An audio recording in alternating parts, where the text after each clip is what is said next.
Hello students, welcome to Legal Academy. So in this video, we will be discussing some important terms. तो बहुत सारी important terms होती है जैसे draft क्या होता है, bill क्या होता है, ordinance क्या होता है, rules क्या होते हैं. तो क्योंकि इन terms में काफ़ी ज़्यादा confusion आती है students को, so इस video में हम इन्हीं terms को clearly समझेंगे. तो सबसे पहले if we'll start with, हम शुरू करते हैं हमारे organs of government से. So when we talk about the organs of the government, तीन ऑर्गन्स होते हैं हमारी गवर्नमेंट के.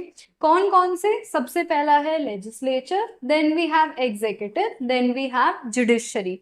लेजिस्लेचर लेजिस्लेचर क्या करता है? लॉज बनाता है. एग्जीक्यूटिव का क्या काम है? लेजिस्लेचर के बनाए गए लॉज को इम्प्लीमेंट करना, उनको एग्जीक्यूट करना. And the last one is judiciary. Judiciary इन्हीं लॉज को इंटरप्रेट करता है. जुडिशरी ये चेक करता है कि पार्लियामेंट में जो लॉज बनाए हैं क्या वो कॉन्स्टिट्यूशन के अकॉर्डिंग ठीक हैं, क्या वो कॉन्स्टिट्यूशन के वॉयलेटिव हैं या नहीं है. अगर जुडिशरी को लगा that the laws made by the parliament are violative of the Indian constitution, तो जुडिशरी उन लॉज को वहीं की वहीं क्वॉश कर देगी. तो तीन ऑर्गन्स है गवर्नमेंट के. लेजिस्लेचर लॉज बनाएगा, एग्जीक्यूटिव इन्हीं लॉज को एग्जीक्यूट करेगा, जुडिशरी इन्हीं लॉज को ये इंटरप्रेट करेगा. ठीक है. तो लेजिस्लेचर इंडियन पार्लियामेंट लॉज बना रहा है, एग्जीक्यूटिव इन्हीं लॉज को एग्जीक्यूट कर रहा है, जुडिशरी हमारे सुप्रीम कोर्ट्स, हाई कोर्ट्स या जो भी हमारे कोर्ट्स है वो इन्हीं लॉज को, जो लॉज पार्लियामेंट ने बनाए हैं, उनको इंटरप्रेट करता है. नेक्स्ट अगर हम देखें पार्लियामेंट में बिल कैसे बनता है, एक्ट कैसे बनता है, ड्राफ्ट क्या होता है, तो ये सारी क्या टर्म्स है. सबसे पहले जब भी पार्लियामेंट में आपको कोई बिल बनाना है, सबसे पहले आप क्या करोगे? सबसे पहले पार्लियामेंट में एक ड्राफ्ट इंट्रोड्यूस होता है. ठीक है. ये ड्राफ्ट अपने आइडिएशन के फॉर्म में होता है. A draft is introduced. ठीक है. ड्राफ्ट को आप धीरे धीरे पार्लियामेंट के दोनों हाउसेस में साइमल्टेनियसली इंट्रोड्यूस करते हो, Rajya Sabha as well as Lok Sabha. तो एक आइडिया बना. ठीक है. एक आइडिएशन बनी, इसको हम बोलते हैं ड्राफ्ट. इसी ड्राफ्ट को आप पार्लियामेंट में इंट्रोड्यूस करते हो. ठीक है. जैसे लोकसभा और राज्यसभा में आप इंट्रोड्यूस कर देते हो, वहां से ये पास हो जाता है. Now it becomes a bill. ये बिल फाइनली जाता है हमारे प्रेसिडेंट के पास. This bill go to the president for the consideration. सबसे पहले ड्राफ्ट आया, ड्राफ्ट को आपने दोनों हाउसेस में इंट्रोड्यूस किया. जैसे ही आप किसी ड्राफ्ट को दोनों हाउस ऑफ द पार्लियामेंट में इंट्रोड्यूस कर दोगे, वो बिल बन जाएगा. बिल जैसे ही प्रेसिडेंट के पास गया, प्रेसिडेंट ने जैसे ही उस बिल को अपनी एसेंट दे दी, प्रेसिडेंट ने उस बिल को अपनी एसेंट दे दी, उसको साइन कर दिया. Now that bill becomes an act. अब वो बिल एक एक्ट बन जाएगा, एक लॉ बन जाएगा.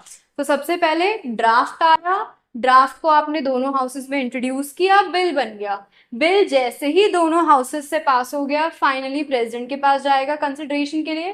प्रेसिडेंट ने जैसे ही उसको अपनी एसेंट दे दी, तभी वो बिल आपका बन जाएगा एक एक्ट. नेक्स्ट, तो पार्लियामेंट में आप कोई बिल लेकर आए. ठीक है. ये बिल आपने साइमल्टेनियसली दोनों हाउसेस में, lower house, upper house, Lok Sabha, Rajya Sabha में इंट्रोड्यूस किया. यहां से ये बिल सिंपल मेजोरिटी से ये बिल पास हो गया. फाइनली ये बिल जाएगा प्रेसिडेंट के पास उनकी कंसिडरेशन के लिए. जैसे ही प्रेसिडेंट ने इस बिल को एसेंट दे दिया, ये बिल अब आपका एक एक्ट बन जाएगा. नेक्स्ट है, अब कुछ टेक्निकलिटीज देखते हैं क्या क्या चीजें हो सकती हैं जब भी कोई भी बिल बनता है, कोई भी एक्ट बनता है. तो सबसे पहले मान लो कोई बिल जो एक हाउस से पास हो गया लेकिन दूसरे हाउस से अभी पास नहीं हुआ है. अगर ऐसे कोई बिल अटक जाता है, कोई डेडलॉक आ जाता है, तो फिर हमारे पास एक प्रोसीजर है जॉइंट सिटिंग का. कोई बिल एक हाउस से पास हो गया लेकिन एक हाउस में वो अटक गया है, देयर इज अ डेडलॉक. तो इस डेडलॉक में हम आर्टिकल 108 ऑफ द कॉन्स्टिट्यूशन के अकॉर्डिंग प्रेसिडेंट एक जॉइंट सिटिंग बिठा सकते हैं. जॉइंट सिटिंग में दोनों हाउसेस प्रेजेंट होंगे, सो दैट साइमल्टेनियसली हम इस बिल को दोनों हाउसेस से पास कर सके. नेक्स्ट टेक्निकलिटी है, प्रेसिडेंट की वीटो पावर की। प्रेसिडेंट के पास क्या क्या पावर है when it comes to a bill? पहली पावर जो प्रेसिडेंट के पास है दैट इज एब्सोल्यूट वीटो। अगर कोई बिल प्रेसिडेंट के पास पहुंचा तो वो एब्सोल्यूट वीटो की पावर को एक्सरसाइज करके टोटली उस बिल को रिजेक्ट कर सकते हैं। तो टोटल रिजेक्शन की power is absolute veto. Next है सस्पेंसिव वीटो। प्रेसिडेंट के पास कोई बिल पहुंचा, प्रेसिडेंट वो बिल वापस पार्लियामेंट में भेज सकते हैं दोबारा उस बिल को रिकंसिडर करने के लिए।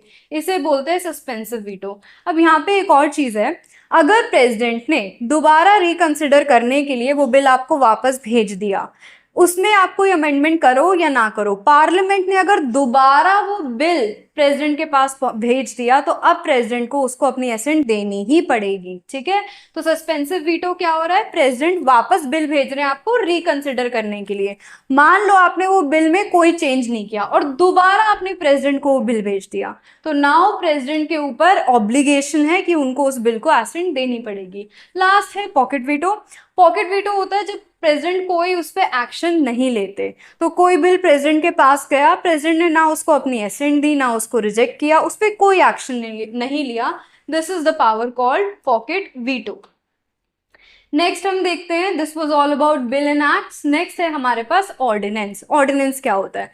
अब आपको पता है कि पार्लियामेंट में 3 सेशंस होते हैं, budget session, monsoon session and winter session.